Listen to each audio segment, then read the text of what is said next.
Thanks everyone for joining us today. We're going to go ahead and cover on-demand dispatch using HyperTrack APIs. My name is Jared. I'm in product marketing, and I'm joined with Ben here, who's our solution architect, who's going to talk about some of the key use cases and give us a demo as well. So we'll start defining on-demand dispatch. We'll talk about use cases, talk about some of the assignment factors and the maturity model in terms of how folks are doing on-demand dispatch now. We'll do a demo, and then we'll go on to additional functionality and best practices and touch on any of your questions. So we'll go ahead and get started. So Ben, what is on-demand dispatch? Absolutely. Let me go ahead and share my screen. Sure. And I will take it from here. So what is on-demand dispatch? As you said, excuse me, I want to get the Zoom thing out of the way. So we wanted to start by loosely defining, what is on-demand dispatch to set the context for this whole conversation. And on-demand dispatch is assignment of work or deliveries. It's works in several verticals or industries. As they are received from customers, either for immediate or short-term, short SLA fulfillment. And that means, anything that has to be out same day in the next couple of hours, depending on the size of the workload. So this is applicable in a number of industries, and we'll talk about those next. So the first one that comes to most people's mind when they think on-demand dispatch is on-demand delivery, last mile delivery industry. So major players in this include grocery deliveries, such as Instacart, Shipt, Amazon Fresh, stuff like that. Fast moving consumer goods, 7-Eleven needs a restock. You send someone out immediately. And then other certain products often see on-demand scenarios, such as pharma. Where drugs are more controlled. They don't want them floating for too long, especially prescriptions, so they'll deliver them immediately. It's also very common in the field service and gig work industries. So any kind of emergency services, and the big one that comes to mind is car services. If you lock yourself out, they send someone out to break into your car immediately. Or if you need, assistance on the road, like roadside assistance is big as well as home services. If your boiler starts leaking, then you want to get someone there, a plumber there, quickly as possible to fix it. And of course, gig work, where that overlaps some with field service in terms of emergency services, and also in delivery, where gig workers are big in last mile delivery these days. But also with temporary emergency staffing. You reach a surge time on your retail business and you need another cook, or you need someone else working, they might dispatch pretty quickly. And we have a few customers doing that as well at HyperTrack.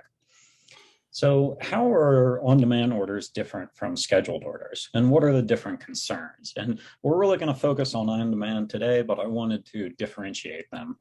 So scheduled orders, they might come in a day or two or more, or much further ahead of the fulfillment time, and they'll be scheduled, say, 2 days from now, I can order something to be delivered from Amazon. Amazon's not going to immediately dispatch someone. They're going to batch that delivery with hundreds of other deliveries for the day for my area and optimize routes and do a number of other things that just aren't possible with on-demand orders. Whereas in the on-demand scenario, it's generally one-to-one. You're either going to insert the delivery or work into a pre-scheduled route to be done quickly, or you're just going to dispatch one worker, one job, and they'll get another job when they're done with that one to ensure that you're fulfilling your requirements to your customers. Another key distinction in on-demand dispatch is broadcast versus selection models. So many of our customers, particularly in the gig work industry, vary between these two, and they have slightly different concerns as well. Whereas for your extremely short-term, for quality service, you might use selection, where you choose the absolute best worker or delivery driver to take the order. And that might be based on a number of factors. And let's say the best one doesn't accept, or is busy for whatever reason, has an issue. You might go down the chain, second best, third best, so on and so forth. That would be the selection model. Another model is, and this is very common in extremely short SLAs, your Jokers of the world, point pickup, anyone who's doing hour or less delivery times. Will generally broadcast an order to multiple workers, particularly in the gig industry, so that they can, whoever, it's based on a first come, first serve basis. So that might have separate concerns as well. And then, of course, I wanted to talk specifically about how important on demand is for gig work and the on demand shift in that industry. So, the main difference between gig work and full time employees that people see is, when you have full-time employees, it's on you as the business to manage their time and to optimize them. They become an asset. So batching and routing, other services like that, and pre-scheduled orders become more and more attractive when you have full-time employees, that you're going to pay them whether they're making deliveries, whether they're working or not. So you want to optimize the use of their time. However, with gig work, your gig workers don't work for you. And furthermore, they might work for someone else as well. So if you're trying to make last mile deliveries with gig workers, you're competing for those gig workers with everyone else doing last mile, because most gig workers use multiple services. So that means you're competing with Uber Eats, Uber, DoorDash, Instacart, whoever else is in your vertical is also going to want their time. So what happens is, if you give them pre-scheduled orders, say you give them an order at 10 o'clock tomorrow and then another one at 12 o'clock tomorrow, they have an hour and a half, say, of time between those two orders that they have to fill themselves. So they might take other orders, and those other orders might take them further and further away, say from the 12 o'clock pickup time, because they don't want to waste their time and they need to make money. So they might end up taking orders that affect your subsequent orders in the list. And when you assign them, you're not assigning that order to them based on any kind of ground truth at the time of the order. So that's going to have a large impact on the quality of service and possibly on your on-time delivery rates, if that gig worker is either, needs the money that day, or is just generally bad at scheduling their time, or any number of other factors. If something goes wrong with them, type thing, or they're out of place when the order's done, then you have issues. So what we end up seeing is a lot of our customers are shifting to on demand for gig work deliveries in particular, where instead of dispatching that order to a driver or a worker a day or two in advance, they hold the order and then they dispatch it on demand, so that that 10 a.m. delivery, they dispatch it at, say, 9:15 or something like that, to everyone who's in the area at that time. And then they do the same thing with the 12 a.m. order. And the same person might end up getting those orders, but those people are selected based on a number of factors, most especially proximity to the order at the time, to ensure a good experience for the customer and on-time fulfillment. And that's, of course, the next subject, and probably the biggest one here, is what is the relationship between dispatch and proper assignment of orders or work to KPIs. And the big ones that we hear all the time here at HyperTrack are on-time delivery, on-time fulfillment, and customer satisfaction, where dispatching on demand, particularly in that gig work example I just gave, will generally correlate to higher rates of on-time delivery, or on-time fulfillment of work orders, and therefore higher rates of customer satisfaction.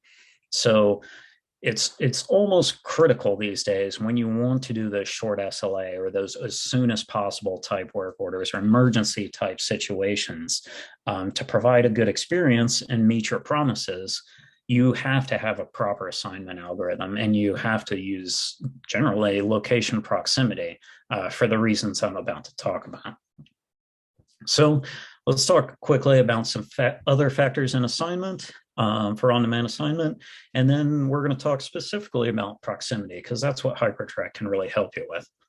So, as I said, proximity is the number one factor in assignment, and it's very simple. if it takes, say, in the delivery use case, it takes the driver 10 minutes to get from the store to the home they're delivering. Uh, and you have an approximately 3 to 5 minute service time at each location. That's a 20-minute order from fulfillment time. So if your SLA is 30 minutes from now, you cannot assign someone who's more than 10 minutes away from the pickup location. Enter the proximity based assignment. So you have to find all your workers and assign it to someone who's close enough to actually meet your promises. Other factors in assignment include such things as professional qualifications. Proximity is big, but you also have to choose the right person. So, if you're doing deliveries, you need to make sure they can deliver the alcohol or pharma in the order. They're qualified to do so. They're old enough, so on and so forth. Another concern is loading. So, particularly, as I mentioned, when you full-time employee your workers or delivery drivers, you want to make sure that they're properly loaded. So generally our customers have algorithms to ensure that they're distributing the orders properly and trying to route as best as possible, even with on-demand. But this is also important in gig work, where because those resources are competed, those delivery drivers, those gig workers may take jobs from other companies or your competitors. If you have a slow day and you don't have enough orders to fill everyone's time, if, say, one of three people in an area is closest to every order just by chance, you might still not assign it to that person because those two that didn't get orders that day might drop you, might stop looking at your app, might go somewhere else. So some of our customers do distribute their orders across all gig workers or full-time employees in an area. And finally, customer experience matching. The best example of this I've heard is a company called Ship that competes with Instacart. Doing grocery delivery, and they go into the store, they shop, and they deliver the food to the consumer.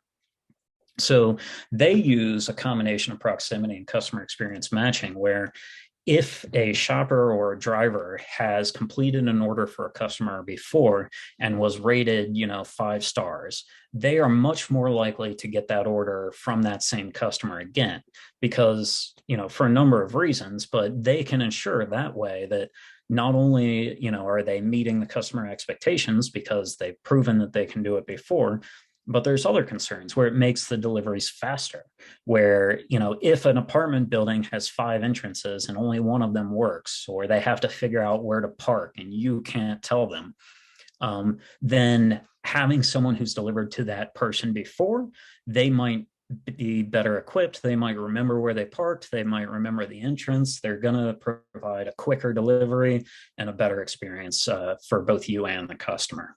So those are some other concerns that commonly come up with assignment. But as we mentioned, proximity is the thing that determines whether or not a person can be assigned, because it determines whether or not they can meet the SLA. So we see a number of different proximity-based implementations for customers coming in. And I'm going to talk about them real quickly, from kind of the least mature, the most basic implementation, to the most mature, which is what we're offering here. So regional service areas is kind of a common entry point where either your workers or your subcontractors or businesses you work with say, we work in these bureaus or areas or these zip codes in the US, we'll deliver to anyone in this region type thing, and they can sign up ahead of time. That tells you nothing about where they are when you're dispatching them. So it's almost useless for on-demand dispatch because you don't know what they're doing at the time. And as I said, they might be working for someone else, or there might be a number of other factors that affect their ability to deliver. The next would be kind of a slightly evolved implementation of that, the home location plus a radius we see commonly, where customers either use the app to click I'm home now, and then they collect the geo coordinates, and then they draw a radius around it, or they give an address, same effect. And they say, I will deliver to, or I will work any gig within 50 or 100 miles of this radius. Same problems with regional service areas. A little bit smarter because, you can be relatively safe to assume they're somewhere in that area. And, it's an actual radius instead of, say, a weird polygon around a district. but still it tells you nothing about the ground truth at the time of the order. Next, we get into actual ground truth, where you collect their location and you do haver sign proximity calculations for each of them, where you say, as the crow flies, these workers are this distance from the pickup location or the job site. So I'm going to assume that the ones that are closest can get there quickest. This is a little bit smarter, but it doesn't account for a number of other things, particularly geographic concerns, where they could be a mile away, but if between them and the pickup location or the job site, there's a river or a train track or anything else in the way, they might have to drive 2 miles out of their way to get around that obstacle, or they might be driving through traffic that, one person might be driving 2 miles on the highway, another might be driving a mile downtown, and they have completely different and perhaps non-intuitive arrival times based on that. So again, a little bit smarter, but has its issues. We view the most mature implementation as a drive time and ETA-based ranking of all those users. And that's how HyperTrack does it. And I'll show you a quick demo in a second, but to give you a quick overview, how it works is you're going to give us either the location of the pickup or the job site and a radius, which again is just going to define who the workers we search for are. But then what we return is every user, every worker, every driver within that region sorted and ranked by their actual drive time, their ETA to that destination. So you can clearly see, this person has a 1-minute drive, they're the closest.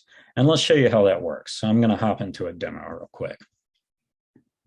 So pretty simple. At its most basic form, you're going to give us the location of the pickup or the work site. In this case, this is, I believe, in downtown San Francisco, and a radius, which is just going to define how far out from that search, from that location we search for.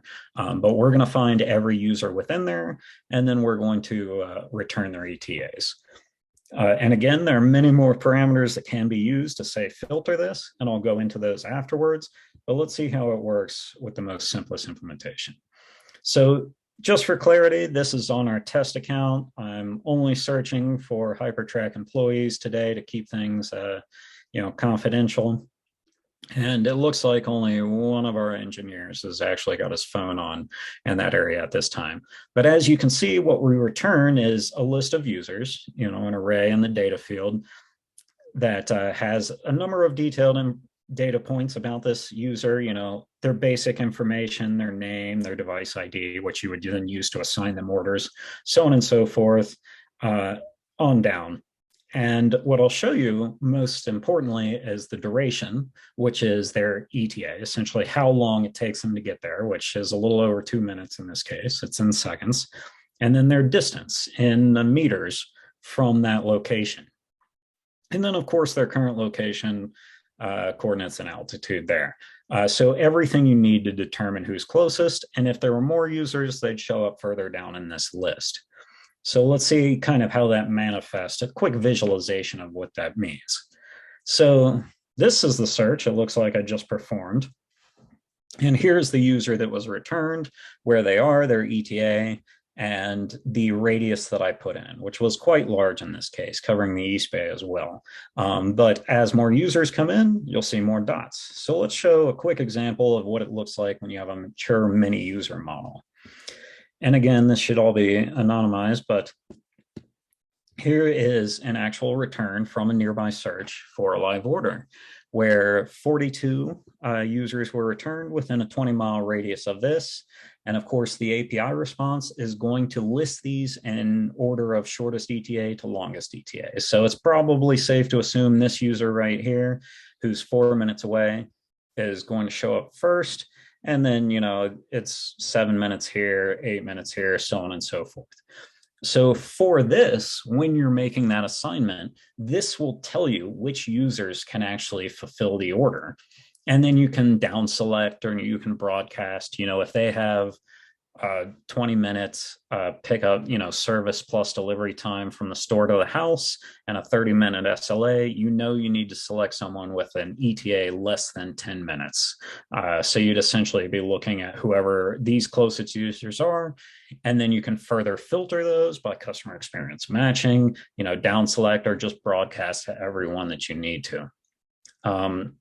So this is a good example of that proximity component of the assignment piece. So let's talk about quickly some additional functionality, and then we'll take questions. Nearby search can be filtered. You can enter essentially static information, vehicle type, qualifications. Can they deliver pharma? Are they over 21? Are they a locksmith type stuff into our user profiles, and then filter nearby search to only include matching users. Last updated within is a field that allows you to take more stale locations. So if a person's been offline for an hour and a half and you set last updated within to 2 hours, then they would be included in the search. This obviously is not going to give you a good ETA, but it is useful for other use cases where you want to detect, who operates within this region in the past day. And we have a few customers doing that in a tiered assignment feature. Include on trip is another commonly used field where, by default, we do not return users who are on an active order that's been assigned through or tracked through HyperTrack, because we assume, they want to finish the order first, so that would affect their ETA to the pickup or job, so we don't include them. But if for some reason your business does believe that that's useful, you can, of course, set that to true and get that as well. And then the last bit of functionality I wanted to discuss today is nearby availability. So HyperTrack by default does HyperTrack people. We collect a lot of location pings. We do optimize for battery life, but we also filter and optimize that data that we're receiving from the OS and other sources. We snapped a road. We do a bunch of different things to give you ground truth data, to give you accurate polylines, accurate distances traveled, so on and so forth. And there is a cost associated with that that is not charged generally, but can come up if you're tracking a bunch of users that you're not actually assigning anything to. So nearby availability is a new free feature that we've added where we don't do some of the post-processing of the orders, and we dial back the tracking rate a little bit, and we can offer that. Because of this, we can offer that for free, because if we allow a 10-20 meter error on locations, that's still going to give you an accurate ETA for proximity search, and it's viable for that.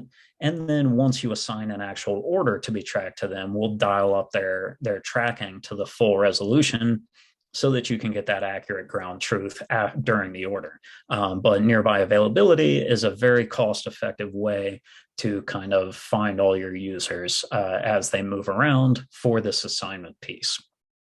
So some quick best practices, user profiles are not a database.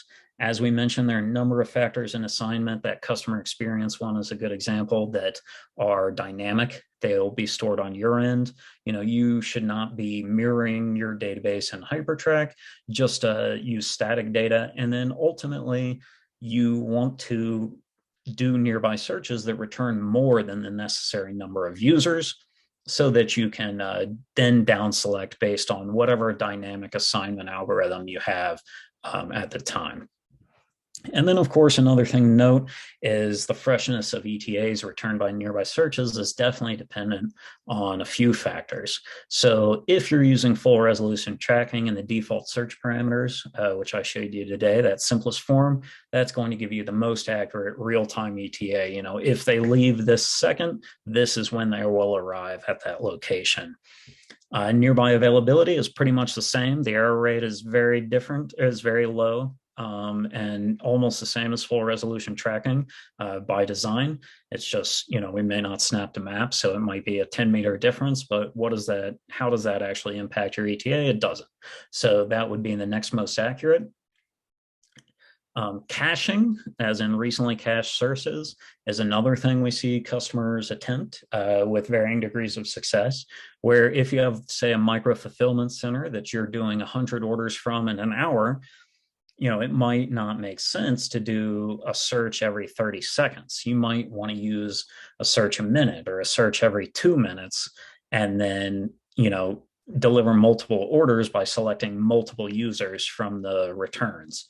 However, the longer you cache, the worse the ETAs. You have to assume that your error rate on that ETA is the time since the search to the current time. And then, of course, if you use last updated within, which is generally for regional purposes, greater than an hour, you have to add that to your ETA as well. So that's going to be the least stale. But that basic search with either full resolution tracking or nearby availability is going to give you the best results all the time. So that's going to be the conclusion today. We've discussed, what is on-demand dispatch, what are the key use cases that we see a lot here. What are some other factors in that kind of brief maturity model, the evolution that we see many of our customers go through as they come to us. Then I gave you a brief demo. And of course, we discussed this additional functionality and best practices. So at this point, I'd like to open it up to questions. Thanks, Ben. Excellent walkthrough of on-demand dispatch and how it's supported with nearby search. One of the questions I have is that came in here is, what is the best way to insert orders into a scheduled route if a customer is managing both scheduled orders and on-demand orders at the same time? Absolutely. This becomes a math problem typically, and we are partnering with a few solvers and batching and routing algorithms that do just this, because we've seen that question come up a few times where customers come in and say, I do both pre-scheduled and on-demand orders. So I want to batch and route, but then, occasionally 1 in 10 orders or 1 in 5 comes in on demand, and I also want to be able to fulfill those. So how do I do that effectively without breaking any SLA or my current optimized routes? So there are actually solvers and route optimizers that will do that. And that is something we're evaluating as well, where you can turn it into a math problem and you can say, here are, my 10 drivers for the day. They all have these routes and I have this order. Who is best to fulfill it? We run it through a solver. We can tell you that. Other ways to do that are, most customers we meet are doing that kind of thing manually, where they have, they split their orders. Well, they'll do pre-scheduled routes for, a fixed percentage. 80% of their users will be doing pre-scheduled, and then they'll keep people on standby, or they'll choose the least loaded, or they'll choose whoever's ahead of schedule, which is another thing that HyperTrack can tell you is kind of the schedule that you're on, whether or not you're ahead, how much time you have in order tracking. So there's quite a few factors that go into that. Got it. So another question is around KPIs. You mentioned some of the key KPIs that we help customers with around on-time delivery, on-time fulfillment, customer satisfaction. How are customers able to view those KPIs? How do we help with being able to kind of understand those and aggregate? Okay, so we, of course, are going to provide you the data you need to figure out what those KPIs are. Ultimately, we can tell you whether or not orders, when we track orders, are late or ahead of time, or what their deviation was from the actual location. All the ground truth of what happened during an order or job, we can give you so that you can derive those KPIs. And then many of our customers will take all the data, which we provide through a number of streams, webhooks and real-time API responses, data dumps to AWS, those sort of things, and either run that through BI tools or through their own algorithms to create feedback loops and determine, what the effects are. So the way our customers report it, and there's a couple of big customers that have reported like increases in OTD rates by just going to our ETA-based proximity search. And they determine that by, pretty simply comparing what were their OTD rates before and what were their OTD rates afterwards. And then the correlation is obvious there. But as you evolve and use HyperTrack and add such functionality as order tracking, we're going to give you more and more detailed data beyond just who or where are your users right now and what's their distance to the location. So it's really about analyzing the ground truth. Excellent. So it seems like these APIs are helping folks achieve, operational efficiency in the field when it comes to their fleet and the orders that they're tracking. Are there any other takeaways around on-demand dispatch? What's one thing that customers should walk away with when thinking about on-demand dispatch? It's a complex but critical problem where there are many factors that go into it. And as I mentioned, absolutely critical to on demand dispatch for emergency or short SLA orders is proximity. It's very simple that if your driver cannot physically drive to the pickup or job location within the SLA, then you know they cannot be assigned. And if you have no one in that order, that's a business problem. You need more drivers. But using proximity and using ETA-based proximity is absolutely critical as the world moves more and more towards immediate delivery. Everyone expects something now. And this is the only way to truly ensure that the proper assignment is made. Definitely understand how that's critical to having a functional fleet and being able to deliver goods and services on demand. So thanks a lot, Ben. I appreciate your time here, and thanks for everyone who attended. Thanks for your time and your questions. Looking forward to supporting your logistics technology needs in the future. And thanks again. Thank you.